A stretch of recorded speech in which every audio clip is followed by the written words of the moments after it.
What's up, guys? This is the Honest Outlaw here, and today we are going to be doing a video on some of the best small pistols. Now, I've already done that, but since that video came out, there's been a few more that I think are better options, and they've kind of created a whole new class of firearm, kind of coined the Micro 9. So what we're going to do with this particular list is we're going to include guns that I would consider of a higher capacity with a lower overall size and profile. So guns very easy to carry, yet big enough to shoot with a capable caliber and enough capacity to cover any need that you might want. So we're going to rank these by what I would consider to be the best for the overall person. We're going to rank them by reliability, accuracy, durability, ease of use, price, and availability. Now, before we do that, I want to mention my Patreon supporters. Thank you guys very much. It's because of you guys that we have all the guns that are on this list. I bought most of those with Patreon dollars, so I appreciate all the support. You want to join the Patreon squad, all you got to do is go down to the link in the description of this video, and you can sign up there. We do some exclusive content over there. We try to answer all your private messages. So if you got any questions for me, you want to see some exclusive content, that's a good place to get me. Also, I want to mention a local shelter in Ames, Iowa, the YSS. I support it in every video. Those kids could use your support as always. So I really appreciate that as well if you go over there and donate to those kids. And then finally, there's the link to the t-shirts, mugs, and all that cool stuff also in that description. Now we'll get right into the list here, and we'll start out with number 5. This is going to be the Ruger Max 9. Now the Ruger Max 9 is a pistol that just came out in 2021, actually about a month ago or so, and I've got 300 rounds through it now. If you saw the first shots of it a couple of weeks ago, it took me a while to get in and vibe with a gun, but that doesn't make it a bad gun by any stretch of the imagination. 3.2-inch barrel, 18 ounces overall weight, makes it very small and light, but it still is chambered in 9mm, so not only is that an available caliber, but it also is a caliber that's very effective and a very proven round overall. It comes with 2 magazines, one 10-round magazine and one 12-round magazine, allowing it to have just more capacity than your standard LC9 or Sig P928 or 938 or something like that. On top of that, it does come with some really cool features out of the box that I'm a big fan of. Number 1, it's got a pretty decent trigger. It's got good texture. It's got front and rear slide serrations, so if you want to press check, this is a really good gun to do that with. It comes with fiber optic front with a blacked out rear. They kind of similar to the True Glow sights, so it's a very good setup right out of the factory. And then obviously it also has a mounting system for optics. So if you want to put an RMR CC or maybe a Holosun 507K, those are my 2 personal, very durable miniature optics that you can fit on there. Both of those would work very well. The benefit of putting an optic on a gun like this is that you're going to negate that small sight radius, and you're going to allow a lot more accuracy with that one point of aim. Plus, you're going to buy this for pretty much just concealed carry, and in a concealed carry situation, an optic really does help because it allows you to threat focus. What I mean by that is it's very difficult to focus on a front sight in a stressful situation because your body alarm response is going to focus you on that target, and if you use a red dot, you can superimpose that dot on the target and still make a very accurate shot.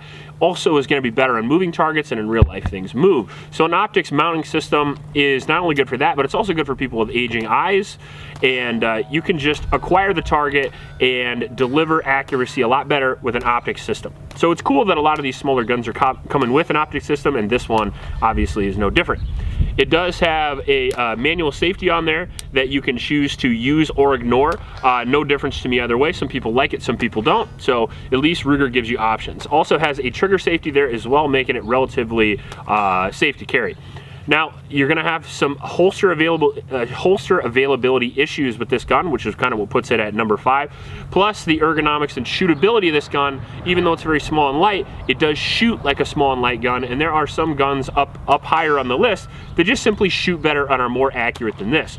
However, if you pick this gun up at a gun store and you like the way it feels and you do shoot it well, so far the gun has been very reliable and very usable, and it does come with a lot of features people are going to like, so I think it's a pretty good option for number 5. All right, now this gun not only has some cool features, but it comes in at an MSRP of around $499, seen it for even as low as $400, making it probably one of the cheaper options that are going to be on this list. They're all fairly close these days, but this is going to be a little bit cheaper than some of the others.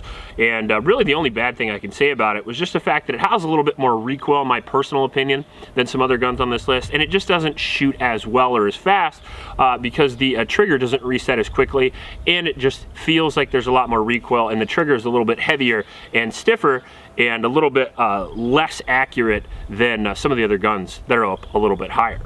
In at number 4, we have the Springfield Hellcat.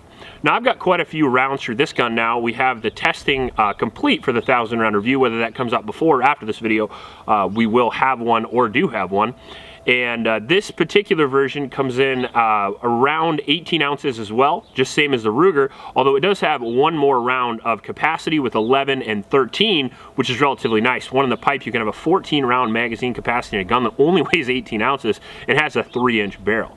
Now, like the Ruger and even exceeding the Ruger, the Hellcat comes with a lot of features that I personally really like. First off, this one comes in this cool FDE two-tone color here, which I like a lot, with the flat dark earth polymer lower here with the Cerakoted upper. It also comes with front and rear slide serrations again, so if you like to do press checks or you have an optic on there and don't have any space in the rear, you can operate the slide. I like to have options on these little guns because they're so small, and especially if you put an optic on there, sometimes you don't have any space to clear malfunctions. Does come with a really high quality set of sights with a front high definition tritium sight and then a rear U-notch, kind of similar to a Glock, but sort of not really, but they do work really well. Now, these also come with optic options available. This one doesn't have one, but they do have options available, so there are versions of this that do come with optics also. On top of that, I think the trigger on the Hellcat is a little bit superior to the Ruger, although the recoil impulse is just as stout in my personal opinion, very close to the Ruger. My wife thought the Ruger had a little bit less. I thought the Hellcat had a little bit less. You're gonna have to shoot them both and figure out which one works for you. Sometimes recoil is in the eye of the beholder because it really depends on what ergonomics fit you and your hand and your size of your body the best.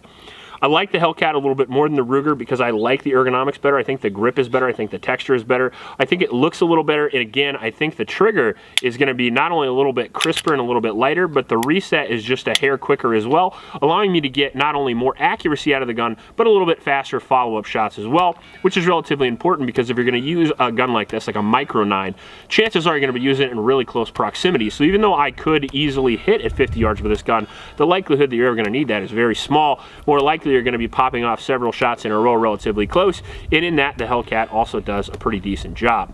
Now, along with the features there, the controls work really well. Also, a little less stiff than something like the Ruger out of the box because the price is going to be a little bit more.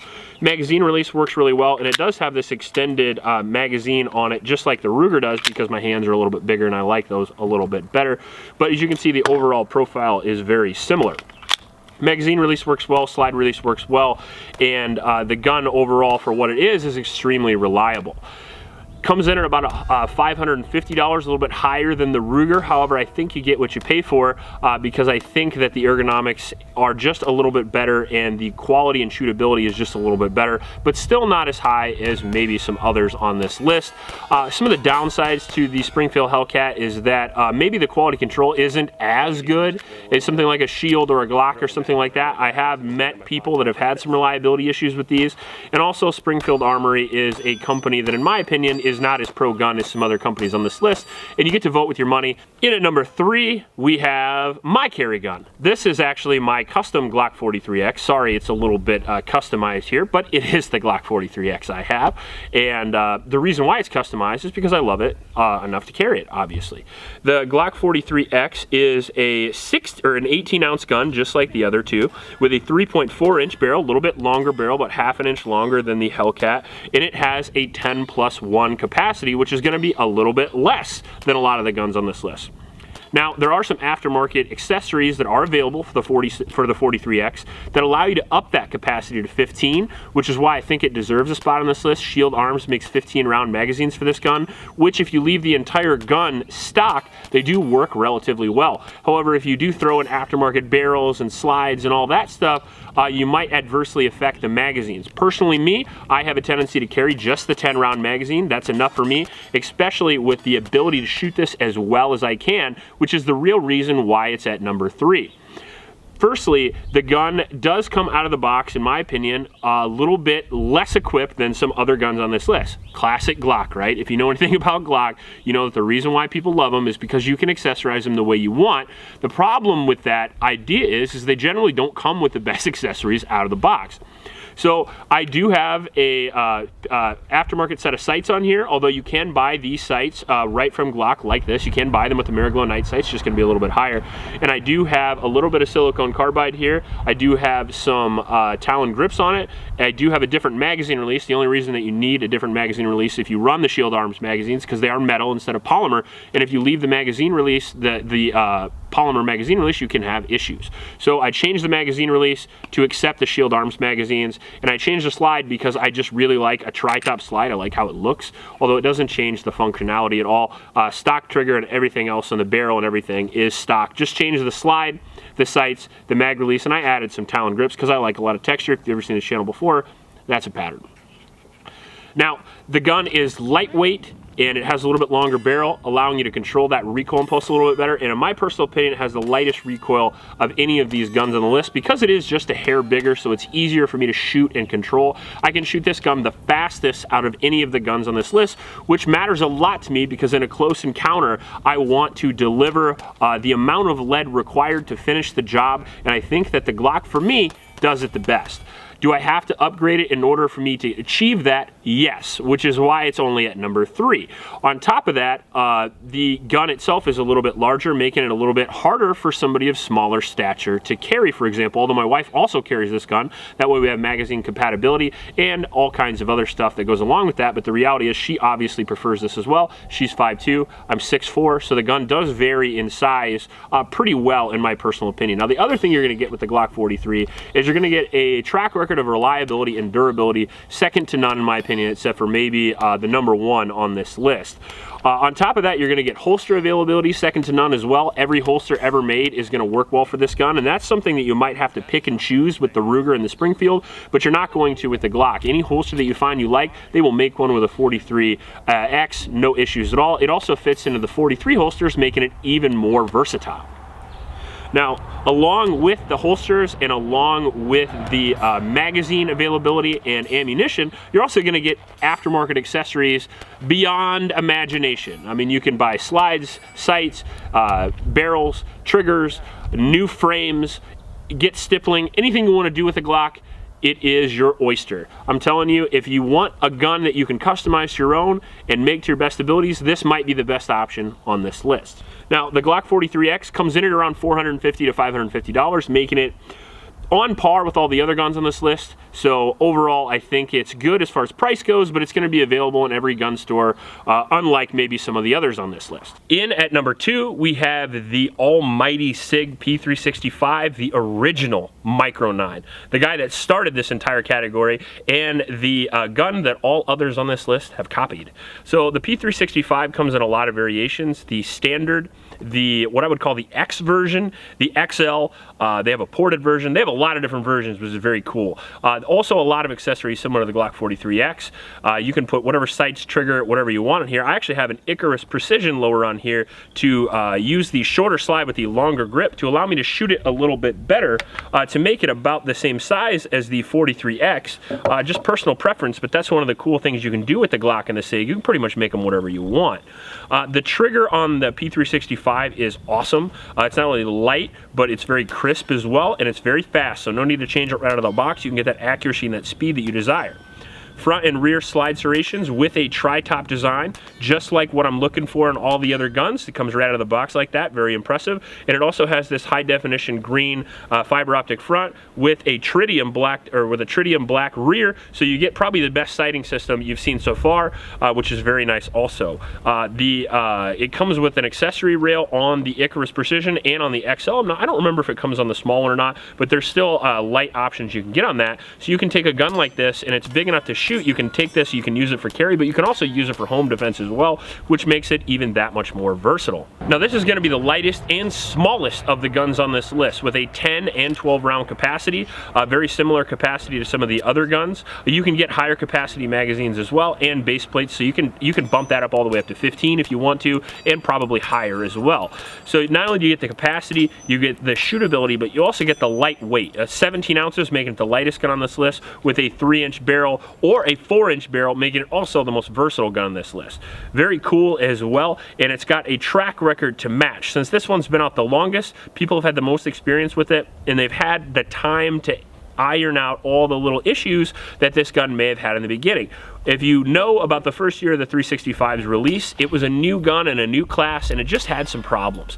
You know, it had some primer striking issues along with several other things that I addressed and other YouTube channels addressed as well. Those things seem to have been fixed in the newest generation, so if you get one of these now, you should have no issues whatsoever. Now, with an MSRP of around $550, coming in between $500 and $600, it is a little bit more expensive than some of the other guns on this list. However, you're not going to have to spend as much money to upgrade this, like a Glock, for example, so you're probably going to save money in the long run overall. Now, the 365 is the smallest on this list, so you have to remember that before you just buy one, you might want to go and pick one up, because the original grip actually is too small for me, which prompted me to make the change. So sometimes smaller isn't always better. It still has to be big enough to function well. There are options available, but I really suggest if you buy any of these guns, you really should go to a gun store and just make sure to hold them, pick them up, and see how they feel in your hand, because everybody's different. Now, the controls and the magazine release and all that stuff works really well, and magazines and holsters are almost as available for this as they are the Glock, if not on par.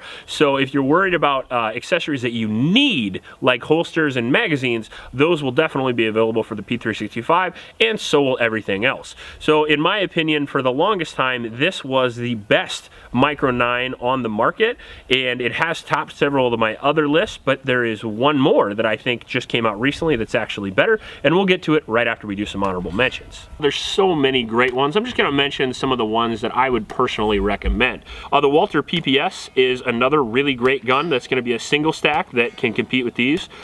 The Mossberg MC1 is a really great gun as well, and of course the gold standard of carry guns up until the Micro 9 era is going to be the Smith & Wesson Shield, the 1.0 or the 2.0. I would absolutely suggest, and if you find one of those for sale and you like it, by all means still pick one of those up. An amazing gun and will cover all of your needs. Now we'll get to the number one gun on this list, and I really don't think it could be any other in my personal opinion. It has all of the advantages of some of the great guns previous to this on the list, but really none of the negatives. And that gun is going to be the Shield 2.0 Plus. So the Shield 2.0 Plus is a compact 9mm pistol. All of these are striker fired, by the way, this one included, and all of them have polymer frames, this one included. It comes with a 10+1 capacity or a 13+1 capacity with a barrel length of 3.1 inches and an overall weight of 20 ounces. Now, the Shield Plus is going to be a little bit heavier than some of the other guns on this list, but the overall slide width and the overall slide length with the standard magazine is actually a little bit smaller than something like the 43 or even the Hellcat, and it's a little bit thinner than the Ruger. So it has as much capacity as all the other guns on this list, and it shoots better than all the other guns on this list, maybe besides an upgraded 43X, but it shoots that good out of the box.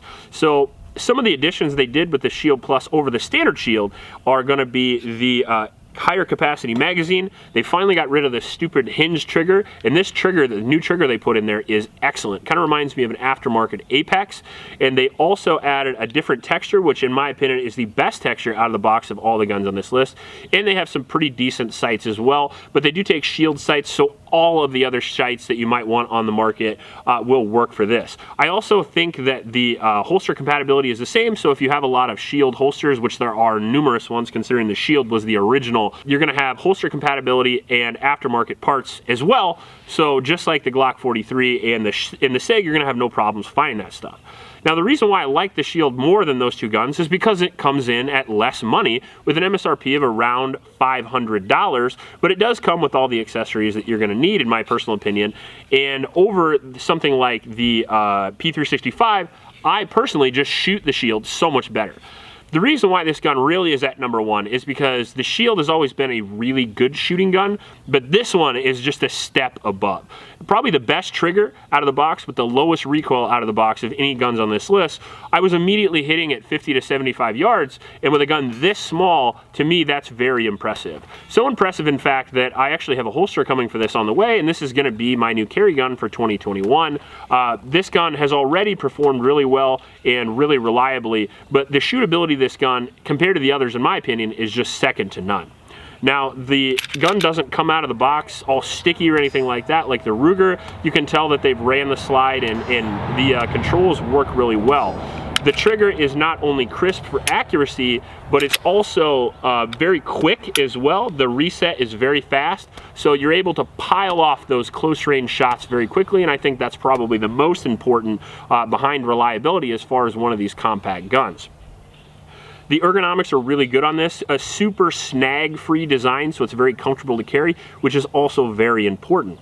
And finally, Smith & Wesson actually uses a really cool coating on this where they actually impregnate the slide and they actually Cerakote the lower portion of that, so you won't have any rusting issues from getting sweaty in the summer or something like that, like some of the other pistols on this list. I would argue that overall, as far as all the 5 guns on this list, I would argue they would all work for you really well. And I think the most important decision you guys are gonna have to make between these 5 is literally going to a gun store, picking them up, and seeing which one feel the best.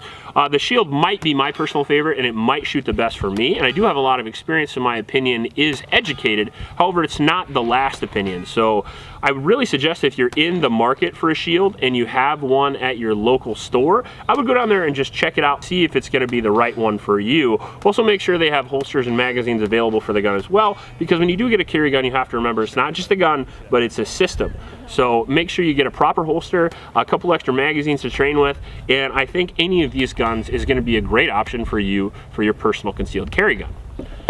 If you like this video, please like and subscribe. I also would like you guys to maybe hit the notification button and check in every week or so to make sure we have some new videos. YouTube doesn't seem to be alerting people that our videos are showing up anymore, and the best I can do to tell you is we put out 1 to 2 videos per week, and you can just check back with the channel. If you like this video, please like and subscribe, help out your local homeless shelters, and remember to recycle. I'll check you later.